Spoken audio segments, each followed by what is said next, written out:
দর্শক, গণ অভ্যুত্থানের মাধ্যমে শেখ হাসিনার সরকার যখন পতন হয় তখন আমি আজিমপুর থেকে রওনা দিই। ঢাকা ইউনিভার্সিটির সামনে দিয়া যখন যাচ্ছি, এটা হলো শাহবাগ। লক্ষ লক্ষ মানুষ, কানায় কানায় ভর্তি রাস্তায়। মানে হাঁটতে অনেক কষ্ট হচ্ছে, রিক্সা গাড়ি তো দূরের কথা, পায়ে হেঁটে যেতেও অনেক কষ্ট হচ্ছে। এই যে এখন আমরা সংসদ ভবন এলাকায় চলে এসেছি। এটা সংসদ ভবন এলাকা।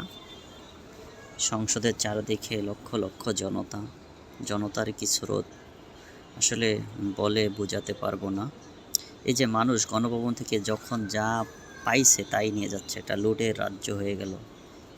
কি উচ্ছ্বাস, কি আনন্দ বুঝি না, যে যা পাচ্ছে সে ওইভাবেই সেটা নিয়ে যাচ্ছে। এই যে এগুলো সব গণভবনের জিনিসপত্র, এই যে নিয়ে যায়।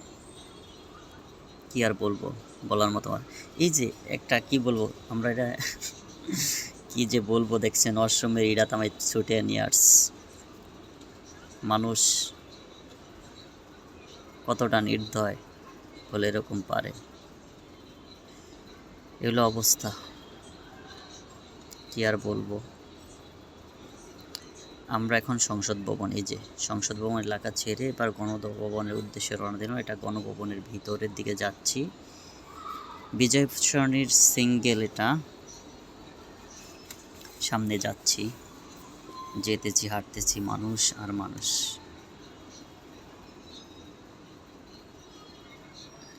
দেখছেন জনতা আর জনতা, যে গণভবনের ভিতরে প্রবেশ করছি। এই যে ভিতরের কি যে অবস্থা, বাইঙ্গা সব চুরমার লন্ডভন্ড করে ফেলেছে। মানুষ যার যার মন মতো যা পাচ্ছে তা নিয়ে যাচ্ছে, কোনো বাধা নেই, বিপত্তি নেই, কিছু নেই, নিয়ে যাচ্ছে মন খুশি।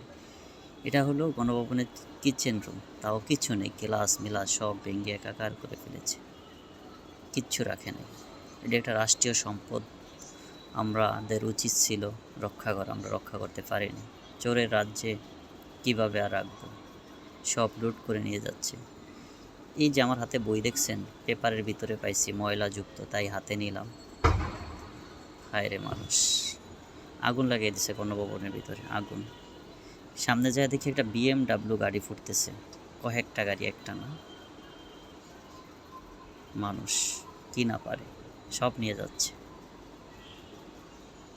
আগুন, আগুন আর আগুন, আগুন জ্বালিয়ে দিছে, সব পুরে ছারখার। এই যে এই বইটার কথাই বলছিলাম, এই বইটা পাইছিলাম পেপারে, তাই নিলাম।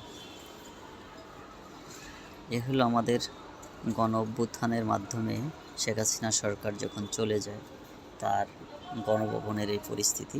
এই যে গণভবনের একটা পুকুর আছে অনেক বড়, পুকুরটার ভিতরে মানুষ সাঁতার কাটছে।